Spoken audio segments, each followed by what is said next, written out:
ሰላም እንደምን አላችሁልኝ ክብራና ክብራን የታላቁ የማንቸስተር ዩናይትድ ደጋፊዎች በያላችሁበት የዓለም ክፍል ሁሉ ሰላማችሁ ብዝት ይበል። ዛሬ ኦፕኒየን ወደ እናንተ ማቀርበው የግል ምልከታዬን ማለት ነው በማንቸስተር ዩናይትድ የዝውውር አካሄድ እንዲሁም ደግሞ በፕሪሲዝን ወቅት እየተደመጠ ስላሉ ጉዳዮች ወይም ደግሞ የማንቸስተር ዩናይትድ ፕሪፓሬሽን ለ2026-27 የውድድር ጊዜ የማንቸስተር ዩናይትድ ፕሪፓሬሽን ዝግጅት ምን ይመስላል የሚሉትን ጉዳዮች ከካሪክ አንጻር እንመለከታለን። ካሪክ ምን አይነት ሰው ነው እና ማንቸስተር ዩናይትድ የሱ መልክ እየያዘ ይገኛል። ሙሉ በሙሉ ከመልበሻ ክፍል እስከ ተጫዋቾች እስከ ማኔጅመንት አካላቸው ኦማር ቤሬዳን ጨምሮ እስከ ክሪስቶፈር ቬቤርና ጄሰን ዊልኮክስ ጨምሮ የካሪክን መንፈስ የካሪክን ዝምታ የወረሰ ይመስላል። እንዴት እሱን እንመለከታለን፣ በስፋት እንዳስሳለን። የሌሎችን ክለቦችን አካሄድና የማንቸስተር ዩናይትድን ባለፉት ዓመታት የሄደበትን አካሄድ ለምስክርነት እንዲሁም ደግሞ ለማነጻጸሪያነት እንጠቀማለን ማለት ነው። አብራችሁን ትቆዩ ዘንድ በፍቅር እንጠይቃለን። አብራችሁን ስላላችሁ ሁሌም ደግሞ ድጋፋችሁን ስለምትሰጡን እንደወትሮ ሁሉ ምስጋናችን ለእናንተ ይድረስ። ላይክ አድርጋችሁ ቪዲዮ መጀመራችሁ አይረሳ። ሰብስክራይብ ማድረግ አትርሱ። ሁሉንም ስለምታረጉ ከልብ አመሰግናለሁ። ከመሸጋገሪያ ሙዚቃ በኋላ ስመለስ ካሪክ እና ማንቸስተር ዩናይትድ በመልክ በባህሪ እየተመሳሰሉ ይገኛሉ። እንዴት እንዳስሳለን።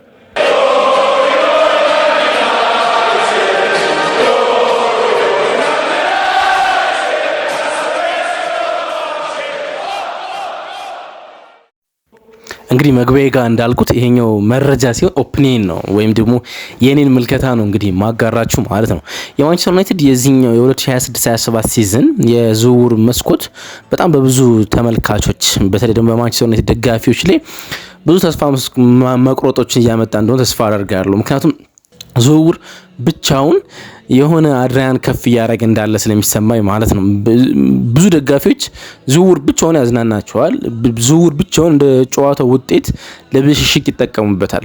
እንትናን አስፈርመናል፣ እንትናን ገዝተናል፣ የሚቀጥለው ውድድር ዓመት የኛ ምርጥ ነው ምናምን የሚሉ በጣም ብዙ የሰፈር ውይይቶች ወይም ደግሞ ከጓደኛ ጋር የሚደረጉ ብሽሽቆች ስላሉ እንደ እግር ኳስ ጨዋታው ውጤት ሁሉ ዝውውር የሆነን ለሆነ ውጤት ለአድሪያን ወይም ለስሜት ከፍታ እየተጠቀምንበት እንገኛለን።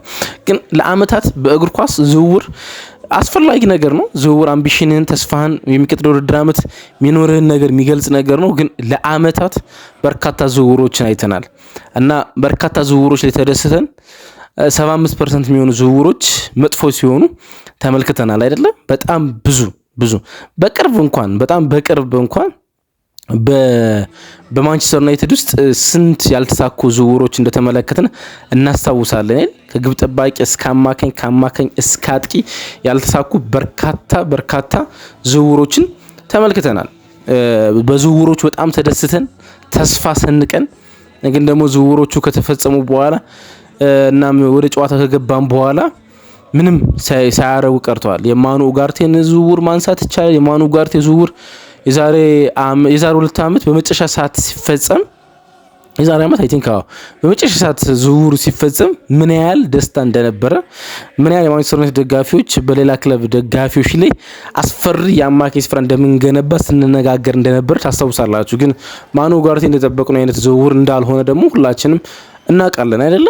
እንደዚህ አይነት በጣም በርካታ ዝውውሮች መጥቀስ ይችላል በሁሉም ክለብ ማለት ነው። ቸልሲ በየአመቱ 7 እና 6 ዝውውሮች ይፈጽማል።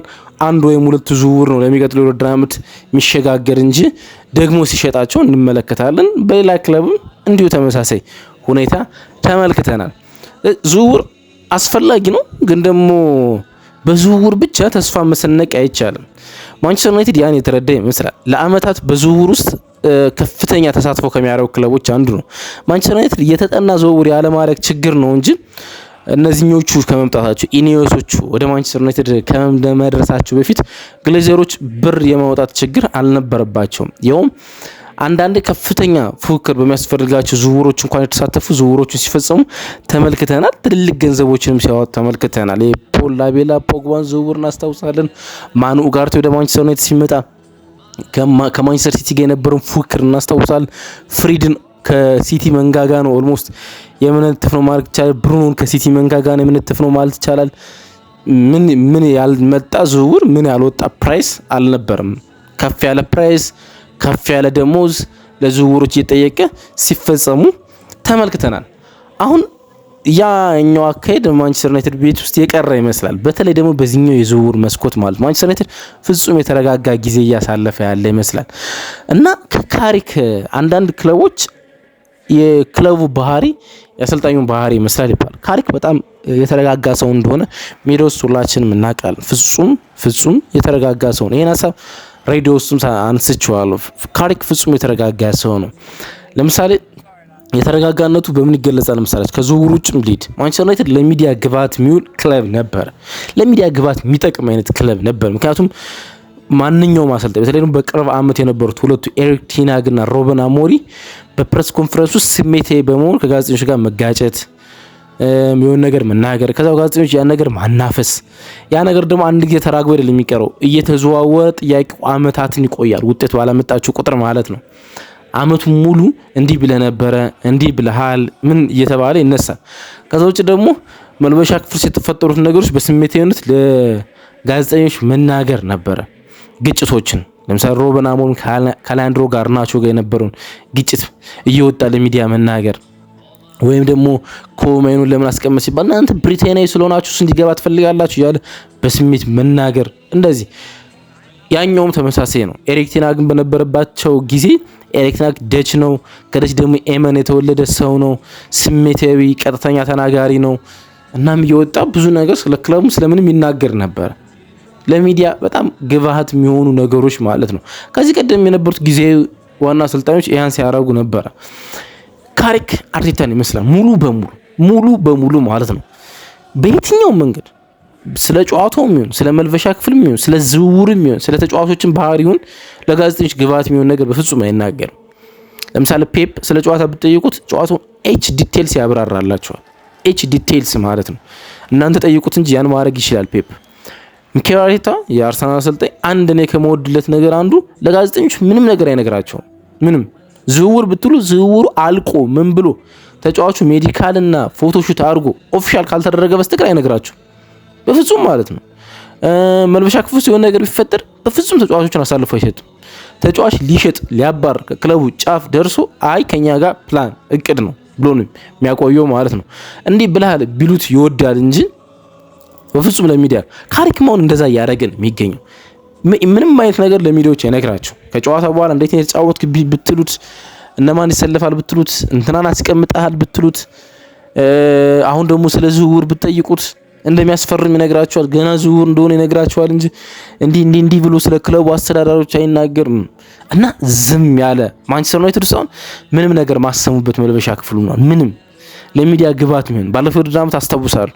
በየቀኑ ዜና ነበር። እኛ እንኳን ወደ እናንተ የምንገናኝባቸው ዜና ነበር። አሁን እረፍት ነኝ። ለእናንተ የተለያዩ መረጃዎች ማቅረብ እችል ነበር፣ ግን ከማንቸስተር ዩናይትድ ቤት የሚሰማ ምንም አይነት ዜና የለም። ዝም ያለ ነገር ነው ያለ። በስተትም ማንቸስተር ዩናይትድ የክለቡ አስተዳዳሪዎች ሰራተኛ አሰናበቱ የሚባል ነገር አሰሙም፣ ወይንም የሆነ ነገር አሰናበቱ። ምንም አይነት መረጃዎችን አታደምጡም። እሱ በጣም ኢንተረስቲንግ ይመስለኛል። ካሪክ ያን ነገር የቀየረ ይመስለኛል። ግን ደግሞ በሚዲያ ብቻ አይደለም፣ ግን በዝውውርም ጭምር ነው።